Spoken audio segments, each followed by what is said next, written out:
అందరికీ నమస్కారం. Welcome to icon politics. నమస్కారం రాజేష్ గారు. నమస్కారం.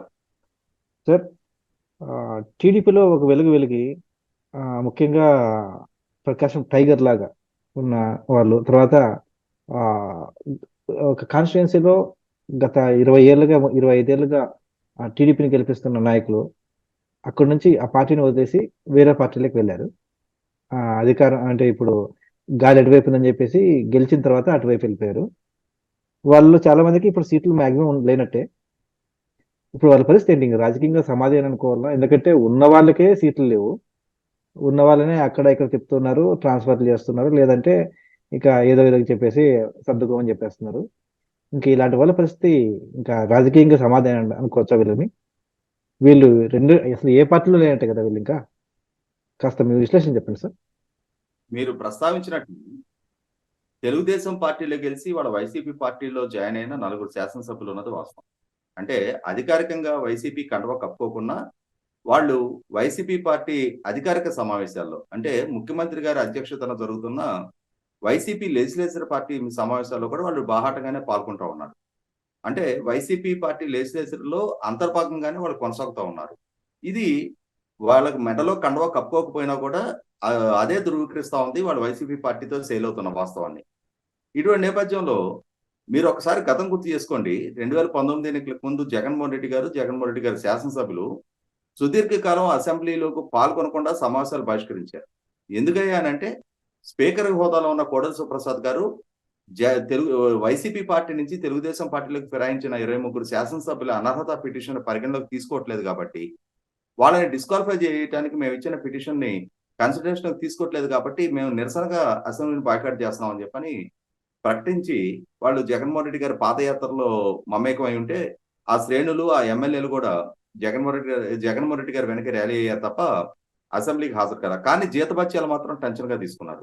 ఎలవెన్స్‌లు, జీతభత్యాలు ప్రాంప్ట్‌గా తీసుకున్నారు. ఏ నెల కూడా సంతకం పెట్టి జీతం తీసుకోకుండా ఉండల. సమావేశాలు మాత్రం బాయ్కాట్ చేశారు.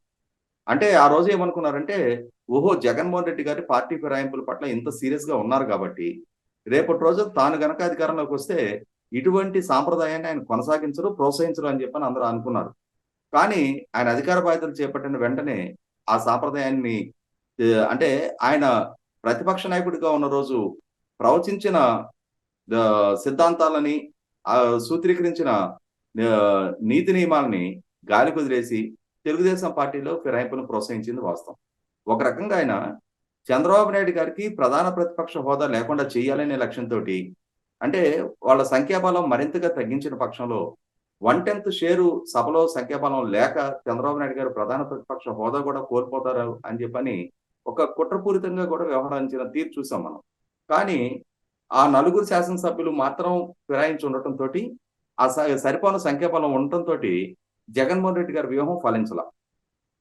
ఇది అక్కడికి వదిలిపెట్టేస్తే ఇప్పుడు మీరు ఇందాక ప్రస్తావించినట్టుగానే సుదీర్ఘకాలం తెలుగుదేశం పార్టీలో తెలుగుదేశం శ్రేణులతోటి మమేకమై ఉండి, గౌరవ మర్యాదలు పొందుతా ఉండి, పార్టీ నాయకత్వం దగ్గర కూడా చనువు కలిగి ఉన్న నాయకులు 2019 అధికార మార్పిడి జరిగిన తర్వాత వాళ్ళకున్న వ్యాపార ప్రయోజనాలు లేకపోతే వాళ్ళ వ్యక్తిగత ప్రయోజనాల కోసం, పరిరక్షణ కోసం అధికార పార్టీ వైపు ఫిరాయించిన తీరు చూసాం మనం. అదే నేపథ్యంలో వైసీపీ పార్టీ నుంచి కూడా ఒక సంవత్సరం క్రితం కొంతమంది శాసనసభ్యులు వైసీపీ నుంచి కూడా దూరం జరగటం మనం చూసాం. వాళ్ళు తెలుగుదేశం పార్టీకి చేరువయ్యారు. కానీ ఇక్కడ జరుగుతున్నదేంటి? వైసీపీ పార్టీ నుంచి తెలుగుదేశం పార్టీ నుంచి వచ్చిన నలుగురు శాసనసభ్యులు నాయకత్వం దగ్గర, తెలుగుదేశం శ్రేణుల దగ్గర అత్యంత గౌరవ మర్యాదలు పొందుతా ఉన్నారు. అదే సందర్భంలో తెలుగుదేశం పార్టీ నుంచి వైసీపీ వైపు ఫిరాయించిన నలుగురు శాసనసభ్యులు ఇవాళ ఆ పార్టీలో సెకండ్ గ్రేడ్ సిటిజన్స్‌గా చలామణవుతున్నారు. వాళ్ళ అభ్యర్థిత్వాల ఖరారు దగ్గర కూడా ఇంతవరకు పార్టీ వైపు నుంచి ఒక స్థిర నిర్ణయం రాలా. Already Guntur assembly Guntur west నుంచి ప్రాతినిధ్యం వహిస్తా ఉన్న తెలుగుదేశం నుంచి నెగ్గి వైసీపీలో ఫిరాయించిన మద్దాలి గిరి నియోజకవర్గంలో ఆల్రెడీ విడతల రజనీ గారిని చెల్లూరుపేట నుంచి తీసుకొచ్చి ఇక్కడ అభ్యర్థిగా ప్రకటించేశారు కాబట్టి మద్దాలిగిరికి శాశ్వతంగా తలుపులు మూసుకుపోయినట్టే. అదే సందర్భంలో కరణం బలరాం గారిని చీరాల్లో కొనసాగిస్తున్న చీరాలకి అంతకు ముందున్న వైసీపీ ఇన్ఛార్జి ఆమంచి కృష్ణమోహన్ ని పర్చూరుకి తరలించారు. కానీ పర్చూరులో ఇప్పుడు ఎడం బాలాజీ గారిని కొత్తగా అక్కడ ఆమంచి కృష్ణమోహన్ గారి స్థానంలో రీప్లేస్ చేశారు. అదే సందర్భంలో ఆమంచి కృష్ణమోహన్ గారు తనకు చీరాలు కావాలి అని చెప్పని పట్టుబడుతున్న నేపథ్యంలో ఇవాళ పర్చూరు నుంచి ఆమంచి కృష్ణమోహన్ గారిని తప్పించి ఒకవేళ రేపు మళ్ళీ చీరాలు గనక ఆయనకి ఆయన పేరు పరిగణలోకి తీసుకున్నప్పుడు కర్ణాపాలరామ్ గారి ప్రస్థానం కూడా ముగిసిపోయినట్టుగానే భావించాలి. వాసుపల్లి గణేష్ నియోజకవర్గంలో కూడా ఇప్పటికే ఆయనకు వ్యతిరేకంగా అసమ్మతి శిబిరాలు అక్కడ ఏ రకంగా ఆయన్ని అభ్యర్థిత్వాన్ని వ్యతిరేకిస్తున్నది చూస్తున్నాం. వల్లభనేని వంశీ వల్లభనేని వంశీ దగ్గరకు వచ్చేటప్పుడు కూడా ఇప్పటికీ గుడివాడ నియోజకవర్గానికి సారీ గన్నవరం నియోజకవర్గానికి సంబంధించి ఇప్పటికీ ఆయన పేరు పరిగణలోకి తీసుకున్నాము, ఆయన ప్రకటించబోతున్నాము అని చెప్పని స్పష్టమైన ప్రకటన నాయకత్వం వైపు నుంచి రాలా. పదే పదే వల్లభనేని వంశీ గారిని సీఎంఓకి పిలిపిస్తా ఉన్నారు, చర్చలు జరుపుతా ఉన్నారు. ఈ రోజు వచ్చిన వార్తలు ఏంటి అంటే గుడివాడ నుంచి కొడాల నాని గారిని గన్నవరం పంపిస్తున్నారు అని చెప్పని, గన్నవరంలో ఉన్న వల్లభనేని వంశీని విజయవాడ పార్లమెంట్ కి ప్రతిపాదిస్తున్నారని చెప్పని చెప్తున్నారు. మరి పార్లమెంట్ కి వల్లభనేని వంశీని ప్రతిపాదించే పని అయితే ఆల్రెడీ ప్రకటించిన కేసీఆర్ నాని పరిస్థితి ఏంటి? అత్యంత గౌరవ మర్యాదలు తెలుగుదేశం పార్టీలో పొంది నాయకత్వానికి అత్యంత సన్నిహితంగా మెలిగి కేవలం వాళ్ళ కుటుంబంలో అన్నదమ్ముల మధ్య ఉన్న వైరుధ్యాల కారణంగా ఇవాళ తెలుగుదేశం పార్టీ మీద నిందలు మోపి నాయకుడిని దూషిస్తూ లోకేష్ దూషిస్తూ తనంతటి ప్రజాదరణ కలిగిన నాయకుడు లేడు, నేను ఇండిపెండెంట్ గా నెగ్గగలను అని చెప్పని అతిశయం ప్రదర్శించిన కేసీఆర్ నాని పరిస్థితి ఇవాళ అగమగోచరంగా మారిపోయింది. మరి వాస్తవంగా ఆయన వైసీపీ పార్టీలో అధికారికంగా ఇప్పటికింకా జాయిన్ కాల. ఆయన ఇప్పటికీ తెలుగుదేశం పార్టీ పార్లమెంట్ సభ్యుడిగా తను సమర్పించిన రాజీనామాని పూర్తి స్థాయిలో ఆమోదం కూడా పొందల. ఆయన ఒక మెయిల్లో స్పీకర్ గారికి రాజీనామా పంపించారు కానీ స్పీకర్ కార్యాలయం దాన్ని ఇప్పటికీ పరిగణలోకి తీసుకొని ఆయన రాజీనామా ఆమోదించిన అధికారిక ధృవీకరణ ఇప్పటిదాకా రాలా. అంటే ఆయన ఇప్పటికీ తెలుగుదేశం పార్టీ పార్లమెంట్ మెంబర్ గానే కొనసాగుతూ ఉన్నారు. అదే సందర్భంలో వైసీపీ పార్టీ అధినేత జగన్మోహన్ రెడ్డి గారిని మర్యాదపూర్వకంగా కలిశారు తప్ప ఇప్పటికీ పార్టీలో సభ్యత్వం తీసుకోవాలి. కానీ వైసీపీ పార్టీకి సంబంధించిన కార్యక్రమంలో పార్టిసిపేట్ చేస్తా ఉన్నారు. వైసీపీ పార్టీ కూడా ఆయన్ని పరిగణలోకి తీసుకొని విజయవాడ పార్లమెంట్ ఇన్ఛార్జ్ గా అయితే ప్రకటన చేశారు కానీ అది కొనసాగుతుందా లేదు మార్పు చేర్పులకు లోనవుతుందా అనేది రకరకాల స్పెక్యులేషన్స్ అయితే వస్తున్నది వాస్తవం. ఆయన పేరుకు ప్రత్యామ్నాయంగా వల్లభనేని వంశీని పరిశీలిస్తున్నారు అన్నట్టుగా కూడా వార్తలు వస్తున్నాయి. ఈ నేపథ్యంలో కేసీఆర్ నాని అయినా లేదు వల్లభనేని వంశీలైనా వాసుపల్లి గణేష్ అయినా కన్నాం బలరాం గారైనా మతాలి గిరి లాంటి వాళ్ళు వాళ్లే పునరాలోచించుకోవాల్సిన పరిస్థితి.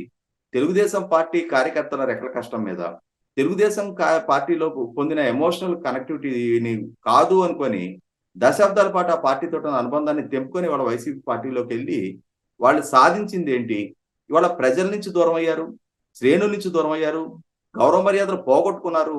అదే సందర్భంలో ఒక ఎమోషనల్ అటాచ్మెంట్ తెలుగుదేశం పార్టీలో విదిన్ ద పార్టీ నాయకులకి శ్రేణులకి ద్వితీయ శ్రేణి నాయకులకి మధ్య ఉన్న అనుబంధాన్ని తెంపేసుకొని ఇవాళ వైసీపీ పార్టీలో ఒక డిస్క్రిమినేషన్ ఎదుర్కొంటున్నారు అనేది వాస్తవం.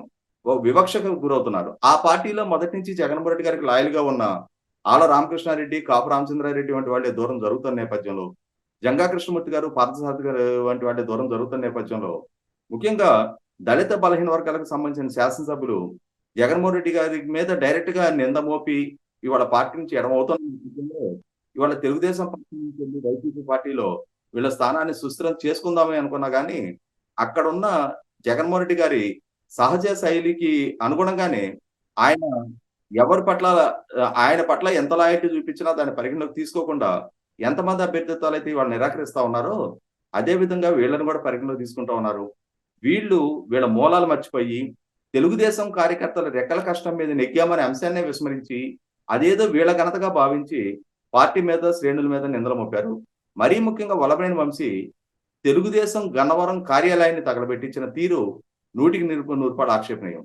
కార్యాలయాల మీద దాడి చేయటం, తెలుగుదేశం శ్రేణులు ఏ శ్రేణులు అయితే తన గెలుపుకు దోహదం చేశారో, ఎవరైతే తనని భుజాల మీద మోసి తనని ఈ స్థాయికి చేర్చారో అదే శ్రేణుల మీద ఈ రోజు తను జాయిన్ అయిన వైసీపీ శ్రేణుల చేత దాడులకి ఉసుగొల్పి అక్కడ దౌర్జన్యాలకు పాల్పడి తెలుగుదేశం కార్యాలయాన్ని దహనం చేసిన తీరు రాష్ట్ర వ్యాప్తంగా ఉన్న ప్రతి తెలుగుదేశం కార్యకర్త గుండెను కలచివేసింది.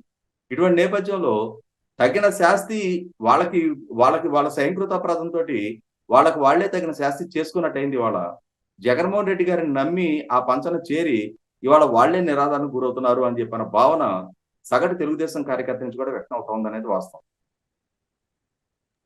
ధన్యవాదాలు సార్.